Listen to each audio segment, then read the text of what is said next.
తూర్పు నియోజకవర్గ శాసనసభ్యులు శ్రీ వెలగపూడి రామకృష్ణ బాబు గారిని మాట్లాడాల్సిందిగా కోరుతున్నాం. అందరికీ నమస్కారం. విశాఖోత్సవం అనేది మన విశాఖ నగరంలో 2005 సంవత్సరం నుంచి ప్రతి సంవత్సరం 2018 సంవత్సరం వరకు జరగడం జరిగింది. గత 5 సంవత్సరాల్లో విశాఖోత్సవం అనేది జరగలేదు. మరలా చంద్రబాబు నాయుడు గారి నాయకత్వంలో ఏపీ టూరిజం వారి ఆధ్వర్యంలో ఈరోజు గతంలో ఎప్పుడూ కూడా జరగని విధంగా ఈ విశాఖ ఉత్సవం నిర్వహించడం జరుగుతుంది. అంతేకాకుండా అనకాపల్లిలో మొట్టమొదటిసారిగా విశాఖోత్సవం స్టార్ట్ అయింది. అలాగే అరకులో కూడా 3 రోజులు అరకు ఉత్సవం స్టార్ట్ చేయడం జరిగింది.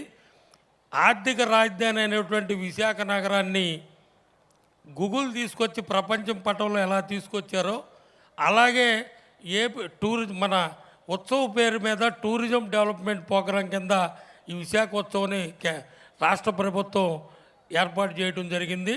దీనికి ఎంతో కృషి చేసినటువంటి ప్రజాప్రతినిధులకు, ముఖ్యంగా అధికార యంత్రాంగానికి, అలాగే శ్రేయ మీడియా వారికి, ఇందులో పాల్గొన్న కళాకారులకు, ముఖ్యంగా ఇటువంటి ప్రోగ్రామ్స్ని ఎంతో ఆదరించే విశాఖ నగర ప్రజలందరికీ కూడా నా హృదయపూర్వక ధన్యవాదాలు తెలియజేసుకుంటూ సెలవు తీసుకుంటున్నాను. నమస్కారం.